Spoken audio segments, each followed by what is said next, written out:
평균 수명이 늘어나면서 건강에 대한 관심이 높아지고 있습니다. 단순히 오래 사는 것이 중요한 것이 아니라 건강하게 잘 먹고 잘 사는 중요성이 대두되면서 건강한 치아는 노년기 전신 건강과 삶의 질을 좌우하는 요소로 꼽히는데요. 만 65세 이상 나이에서 임플란트 환자가 많이 증가하면서 한 해 약 60만 명이 임플란트 수술을 받는 것으로 알려졌습니다. 우리가 어떤 원인에 의해서 치아가 빠지게 되면, 예를 들면 충치가 심하게 진행되어 신경치료로도 살릴 수 없게 된든지, 연세가 드시면은 풍치병이 많이 생기게 돼서 치아가 빠지게 되든지, 혹은 사고라든지 혹은 질환에 의해서 치아가 빠지게 되면 그 치아를 대신해서 인공 치아를 심어주게 되는데, 이것을 임플란트라고 합니다. 임플란트 치료는 성장이 끝나지 않은 20세 이하의 환자에게는 식립하지 않는 것으로 합니다만 그 이외에는 별다른 연령적인 제약은 없는 편입니다. 다만 수술 특성상 출혈이 동반되기 때문에 출혈 관련 약을 복용하거나 골다공증, 당뇨병, 그리고 항암 치료 등의 기저질환이 있는 경우 제약이 있을 수 있습니다. 우선 두 가지 고려사항이 있는데, 첫째는 환자의 전신 건강 상태를 체크해야 됩니다. 예를 들면 당뇨가 있어서 당뇨 약을 잡수시댔는지, 이 당뇨가 잘 조절이 되고 있는지, 혹은 갑상선 질환이 있어서 갑상선 약을 잡수신다든지, 혹은 암이 있어 갖고서 항암제를 잡수신다든지, 혹은 방사선 치료를 받고 있는다든지, 혹은 뇌경색이나 고혈압 같은 환자에게 있어서 피가 응고되지 말라는 항응고제를 잡수신다든지, 혹은 폐경기 여성들이 골다공증을 예방하기 위해서 골다공증 예방약을 잡수시는 등 이러한 건강 상태를 체크해야 되고, 두 번째로는 치아에 뿌리가 박혀 있었던 남아있는 치조골의 상태가 임플란트를 받아들일 수 있는 조건이 되나를 체크해야 됩니다. 자연 치아는 치조인대로 둘러싸여 주변의 잇몸뼈와 결합합니다. 하지만 임플란트는 치조인대 없이 잇몸뼈와 결합하게 되는데요. 이 치조인대는 치아와 임플란트의 차이점을 만들어내는데 가장 큰 차이점은 씹는 느낌이 다르다는 겁니다. 그리고 순간적인 강한 힘의 치아는 인대를 통해 충격을 흡수하지만 임플란트는 강한 힘에 뼈와 결합이 깨질 수 있습니다. 상악의 경우 피질골이 얇고 물렁물렁한 스폰지본이 많아서 고정 유착기간이, 골 유착기간이 길고, 하악은 상악에 비해 피질골이 두껍고 물렁뼈가 적어 고정기간이 짧습니다. 일반적으로 하악의 경우에는 2, 3개월, 상악의 경우에는 5, 6개월 고정기간이 필요합니다. 한국인의 주식인 밥과 김치 정도를 잘 씹고 식사를 하기 위해서는 치아가 최소 18개 정도가 필요합니다. 육류를 씹어 삼키기 위해서는 20개에서 24개가 있는 게 좋은데요. 그런데 앞서 이야기한 대로 임플란트 치료에 오랜 시간이 소요되다 보니 일부 어르신들은 어금니 등이 빠졌는데도 당장 급하지 않다며 치료를 차일피일 미루기도 합니다. 치아가 하나가 빠진 경우와 여러 개가 빠진 경우로 생각할 수가 있는데, 치아가 빠지게 되면 맞물리는 상대 치아가 내려오거나 올라오거나 하고, 빠진 치아의 좌우 치아가 옆으로 쓰러지면 그 옆에 치아들이 도미노 현상으로 쓰러지거나 씹는 형태가 달라지겠죠. 그래서 치아가 빠지게 되면 빠른 시일 내에 회복을 시켜주는 것을 원칙으로 합니다.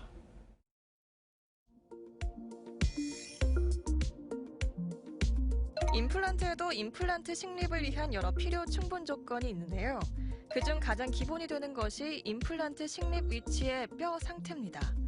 식립 부위의 폭경과 길이가 충분하고 출혈 관련 약제나 전신 질환과 관련된 치료 약제를 복용하지 않는다면 바로 임플란트 식립이 가능한데요.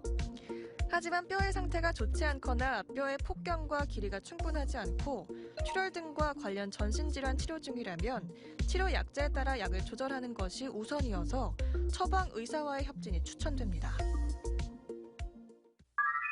임플란트, 빠진 치아를 대신해서 되도록이면 굵고 긴 매식체를 심어서 교합압을 견디게 해야 되는데 중년 해부학적 구조를 침범하면 안 되므로 뼈 이식을 통해서 잇몸뼈의 상태를 개선시킨 후 매식체를 심는 것을 원칙으로 합니다. 임플란트의 뿌리 부분은 보통 티타늄 소재의 합금으로 제작되며 머리 부분은 지르코니아, 금 또는 단단한 금속 위에 치아색 나는 도자기 재료를 덧붙인 형태로 제작되어 충치는 생기지 않습니다.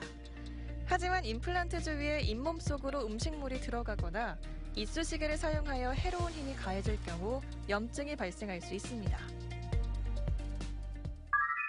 우선 두 가지 경우로 생각할 수가 있는데요. 임플란트를 식립하고 그 다음 날이나 늦어도 일주일 이내에 불편감이 있다든지 감각 이상이 나타나는 경우에는 그 임플란트를 제거하고 다시 식립하거나 제거하면 됩니다.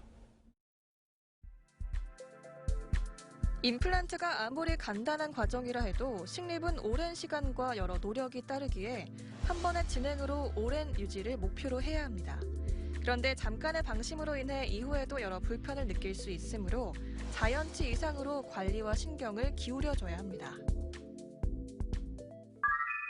치과 임플란트와 자연치아와의 가장 큰 차이점은 자연치아는 잇몸과 치아 사이, 잇몸과 치아의 정셔널 에피데리움, 즉 접합상피라는 게 있어서 세균에 의한 침범을 막아주지만 치과 임플란트는 세균에 의한 침범을 막아주는 힘이 약하게 됩니다. 그래서 임플란트 완성 후는 잇몸 관리를 잘하는 것이 무엇보다도 중요하고, 두 번째로 자연 치아의 뿌리와 잇몸뼈 사이에는 치주인대라는 게 있어서 씹는 교합압의 충격을 막아줄 수 있지만 치과 임플란트는 매식체와 잇몸뼈가 다이렉트로 붙어 있기 때문에 과도한 교합압을 막아줄 수 있는 충격 역할을 할 수 있는 게 없습니다. 그래서 치과 임플란트는 특히 구치부에서는 되도록이면 굵고 긴 놈을 심어서 과도한 교합압을 견뎌낼 수 있게 해주는 것이 무엇보다도 중요합니다. 여기서 잠깐! 잘못된 의학 상식을 바로잡아 건강도 지키고 상식도 키우는 Yes or No. 국산 임플란트보다 외국산 임플란트가 성능이 더 좋다는데 사실인가요? 지금은 국내에서 생산되는 국산 임플란트가 더 인상적 데이터도 많이 갖고 있고 더 우수한 디자인으로 제품이 나오기 때문에 외국산보다는 국내산 임플란트가 훨씬 우월하고 적극 강조하고 싶습니다. 잘못된 의학 상식 깨치기 Yes or No 두 번째. 이가 빠진 지 오래된 자리에는 임플란트 치료를 할 수 없나요? 아까도 말씀드렸지만 치아가 하나가 빠지든지 여러 개가 빠지는 된 경우에는 대합치가 내려오거나 올라오든지 빠진 치아의 좌우가 쓰러져 갖고서 임플란트를 심을 수 있는 조건이 좋지는 않지만은 우리 임상 의사들이 임플란트를 받아들일 수 있는 조건으로 잇몸뼈를 얼마든지 개선할 수 있기 때문에 오래된 자리에는 임플란트를 치료할 수 없다는 의견에는 결코 동조할 수가 없습니다. 우리가 흔히 말하는 100세 시대를 맞이하려면 건강하고 올바른 식사가 밑바탕이 되어야 합니다. 이를 위해 평소에도 치과 정기검진은 물론 구강 건강을 소홀히 해서는 안 되는데요. 임플란트는 신경이 없어 치아에 균열이 가거나 파손이 되더라도 곧바로 인지하지 못하고 방치해 염증이 발생할 수 있어 무엇보다 정기검진을 소홀히 해서는 안 되겠습니다. 임플란트 완성되고 나서 잇몸 관리가 소홀하게 되면 매식체와 잇몸이 붙어있는 뼈가 녹기 때문에 임플란트는 오래 쓸 수가 없습니다. 그래서 식사 후 혹은 간식 후 귀찮으시더라도 꼭 양치질, 제대로 된 양치질을, 칫솔질을 잘 하셔서 임플란트를 오래 쓸 수 있게 잇몸 관리를 하는 것이 무엇보다도 중요합니다.